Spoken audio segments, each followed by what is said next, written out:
नमस्कार, लोकमतमध्ये तुम्हा सर्व स्वागत करतो। आपल्यासोबत अशोक खरात यांचे वकील निरंजन मुंदर्गी आहेत। एकंदरीत आज त्यांना कोर्टामध्ये प्रोड्यूस करण्यात आलं होतं। आज युक्तिवाद एकंदरीत कशा पद्धतीने झाला सर? बेसिकली युक्तिवाद या गोष्टींवर झालेला आहे की एन्फोर्समेंट डायरेक्टरेटला कस्टडीची किती दिवसाची गरज आहे आणि कशासाठी गरज आहे याच्यावर युक्तिवाद करण्यात आला। त्यांच्या वतीने म्हणजे एन्फोर्समेंट डायरेक्टरेटच्या वतीनं 10 दिवसाची कस्टडीची मागणी करण्यात आलेली होती। आमचा युक्तिवाद ऐकल्यानंतर कोर्टानं ती 10 दिवस न देता आता तरी 26 तारखेपर्यंत दिलेली आहे, म्हणजे साधारण अजून 5 दिवसाची कस्टडी दिलेली आहे। आणि कोर्टानं असं म्हटलं की 26 तारखेला पुन्हा एकदा जेव्हा सुनावणी होईल त्या दिवशी आपण ठरवू की पुढे कस्टडीची खरंच गरज आहे का नाही। नाही, पण ज्या पद्धतीने आता ईडीने जे काही समोर ठेवलेलं आहे, म्हणजे 60 अकाउंट्स आहेत, त्यामध्ये खरात हे नॉमिनी आहेत, त्याबद्दल खरात यांच्याशी तुमचं काही बोलणं झालंय का? नेमकं काय प्रकरण काय होतं? हा इन्व्हेस्टिगेशनचा भाग आहे, त्याच्याबद्दल मी इथं काही कमेंट करू शकणार नाही। आणि ईडी जेव्हा त्याच्यावर इन्व्हेस्टिगेशन काही करतील आणि जेव्हा रिमांड रिपोर्ट पुढचा येईल त्यानंतरच याच्यावर काहीतरी भाष्य करता येईल। नाही, पण या प्रकरणामध्ये एकंदरीत खरात यांचं पक्ष एकंदरीत कसं आहे? म्हणजे ते खरंच या म्हणजे गुन्ह्यामध्ये निर्दोष आहेत की त्यांच्यावरती खरंच आरोप लादले जात आहेत? एखादी व्यक्ती दोषी आहे किंवा निर्दोष आहे हे कमेंट करायसाठी आज खूपच लवकर, आज पहिला दिवस आहे त्यांच्या रिमांडचा।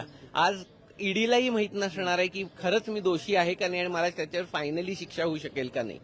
कारण आमचं हे आर्ग्युमेंट आहे की त्यांच्या विरुद्ध मी डिफेन्सचा वकील आहे, मी खरातांचा वकील असल्यामुळे ते निर्दोष आहेत असंच माझं म्हणणं आहे। पण ईडीचं म्हणणं आहे की नाही, दोषी प्रायम ऑफिसी आहेत म्हणून तर त्यांना अरेस्ट केली आज पीएमएलए मध्ये। पण हा खूप लवकर विचारण्यात आलेला प्रश्न आहे, ह्याची वेळ यायची या प्रश्नाचं उत्तर। सर, अनेक बड्या नेत्यांची, अनेक बड्या म्हणजे नेत्यांची नावं आहेत आणि त्यामध्ये खरात यांच्याशी त्यांचे संबंध आहेत, तर त्यांच्याच म्हणजे काही नातेवाईकांच्या खात्यामध्ये खरात यांचे संबंध आहेत। या संदर्भात काही खरातांचं तुमच्यासोबत काही स्पष्टीकरण बोलताना किंवा काय? हा इन्व्हेस्टिगेशनच्या बियॉन्ड जाणारा प्रश्न आहे। म्हणजे याच्या इन्व्हेस्टिगेशनच्या अनुषंगानं जर का तुम्ही मला प्रश्न विचारले तर त्याचं मी नक्कीच काहीतरी उत्तर कदाचित देऊ शकेन, जे आज रिमांड रिपोर्टच्या प्रकारे त्यांनी सादर करण्यात आलं। त्याच्यात ह्या कुठल्याही गोष्टीचा उल्लेख नाही आहे की कुठल्या पॉलिटिकल पार्टी किंवा एखाद्या पॉलिटिकल पर्सनॅलिटीची इन्व्हॉल्वमेंट विषयी काय असं बोलण्यात आलेलं नाहीये। त्यामुळे इट इज टू अर्ली की आता तुम्ही याचं उत्तर मी देऊ पण शकणार नाही। इन्व्हेस्टिगेशनमध्ये कदाचित कळेल आपल्याला पुढे काय झालंय त्यावर।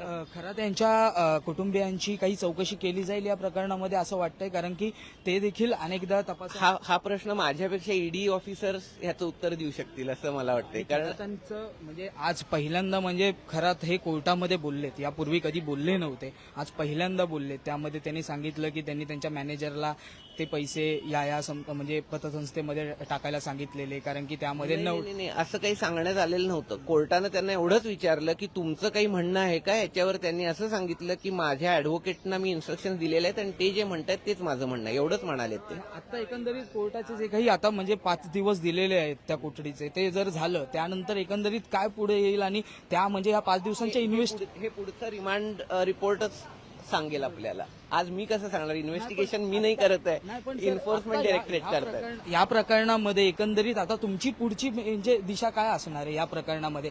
खरात यांना निर्दोष इन्व्हेस्टिगेशनच ठरवेल आणि त्या जे काही इन्व्हेस्टिगेशन ते रिपोर्ट्स येतील त्याच्यावर आम्ही पुढची स्टेप ठरवणार आहे। आज मी नाही ठरवू शकत हे। थँक्यू आमच्यासोबत संवाद साधल्याबद्दल। आपल्यासोबत या ठिकाणी खरात यांचे वकील होते। एकंदरीत आपण जर पाहिलं तर आज कोर्टामध्ये खरात यांना प्रोड्यूस करण्यात आलं होतं आणि या प्रकरणामध्ये एकंदरीत खरात यांच्या वकिलांची नेमकी काय भूमिका आहे, कोर्टामध्ये काय युक्तिवाद झाला त्यांनी आपल्याला सांगितलं। त्याचबरोबर खरात कोर्टामध्ये हे पहिल्यांदाच बोलले, त्यामुळे एकंदरीत आजचा हा दिवस फार एकंदरीत चर्चेचा ठरलेला पाहायला मिळाला। आणि खरात या संबंधित नेमकं आता काय काय घडतंय, कारण की 5 दिवसांची ईडी कोठडी भेटली आहे। ईडी कोठडीमध्ये नेमकं आता जे काही मनी लॉन्ड्रिंगचे आरोप करण्यात आले होते, ते खाती होती, त्या खाती संदर्भात नेमकं आता ती कोणाची होती आणि एकंदरीत ते खाती बनावट खाती कशी बनवली, त्यामध्ये नॉमिनी म्हणून खरात यांचं नाव होतं। नेमकं काय प्रकरण आहे आता हे येणाऱ्या 5 दिवसांमध्ये उघड होईल आणि नेमकं आता पुन्हा 5 दिवसानंतर जेव्हा खरात यांना कोठडी म्हणजे न्यायालयात हजर करण्यात येईल तेव्हा नेमकं काय समोर येते या प्रकरणामध्ये, नेमकं अजून काही नवे खुलासे होतात का हे पाहणं फार महत्त्वाचं असणार आहे।